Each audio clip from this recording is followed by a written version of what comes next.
Imagine waking up tomorrow and remembering exactly what happened on this same date 10 years ago. Not just the big events. You remember what you ate, where you went, who you spoke to, what the weather felt like, and even what day of the week it was. For most people, memories slowly disappear. But for one extraordinary man, forgetting seemed almost impossible. His name was AJ, and when scientists began testing his memory, they discovered something so unusual. They eventually gave it a name: Highly Superior Autobiographical Memory.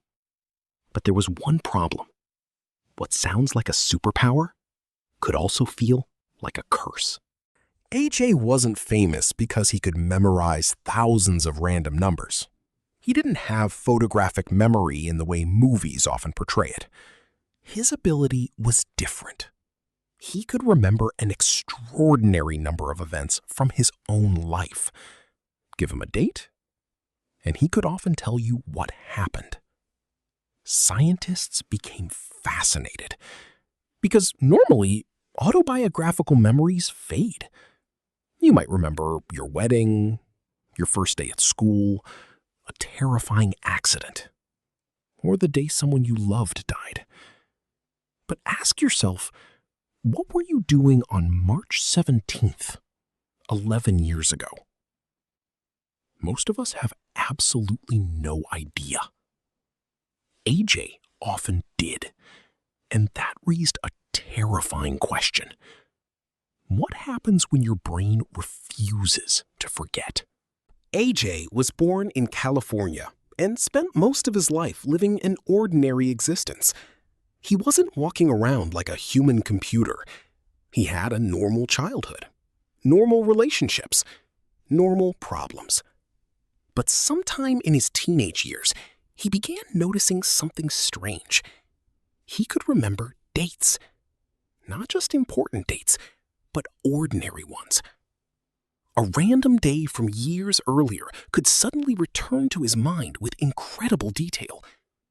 Eventually, he contacted researchers, and that's when his unusual ability became a scientific mystery. When scientists asked him about specific dates from his past, he didn't simply give vague answers. He could often connect those dates to personal events, news, holidays, and other details surrounding that period. The more researchers tested him, the stranger the pattern became. Researchers needed to make sure this wasn't simply a collection of lucky guesses, so they tested him. They gave him dates, old dates, random dates, dates from years in the past, and AJ began describing what had happened. Researchers then checked his answers against calendars, historical records, and other information, and many of his memories lined up. One of the most fascinating things about his memory was that it wasn't simply a list of facts. His memories were deeply personal. A date could trigger an entire chain of associations: where he was, what he was thinking, what happened that day, and sometimes how he felt. It was as if his life had been turned into an enormous internal calendar.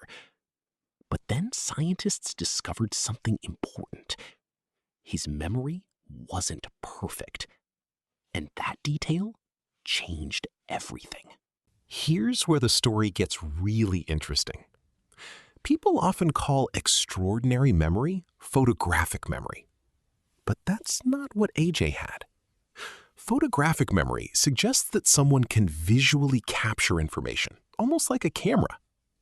AJ's ability was different. Scientists called it Highly Superior Autobiographical Memory, or HSAM. The key word is autobiographical. His extraordinary strength was remembering his own past. That means he wasn't necessarily better at memorizing everything. He could still forget things. He could still make mistakes. And he wasn't a walking encyclopedia. His brain seemed particularly powerful at retrieving personal experiences. scientists began asking an even bigger question. Why? What was different inside his brain? Researchers studying people with HSAM have found unusual patterns in brain structure and connectivity. Several areas involved in memory and emotional processing appear to play important roles. One especially interesting region is the temporal lobe, which is heavily involved in memory. Another is the caudate nucleus, a structure involved in learning, habits, and other brain functions. But scientists still don't have one simple answer.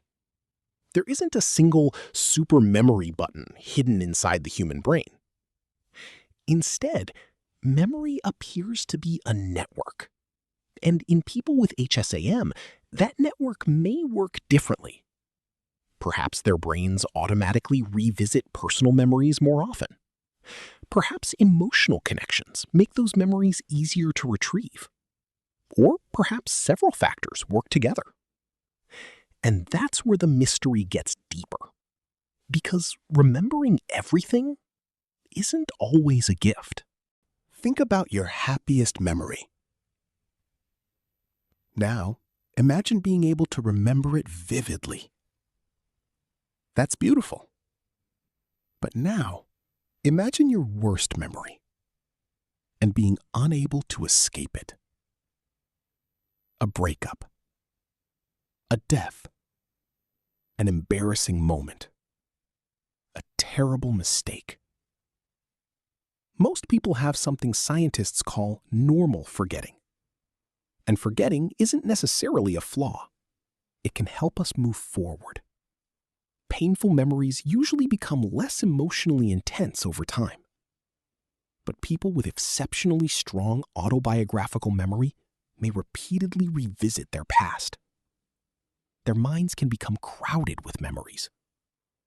The past doesn't simply stay in the past. It can keep appearing in the present.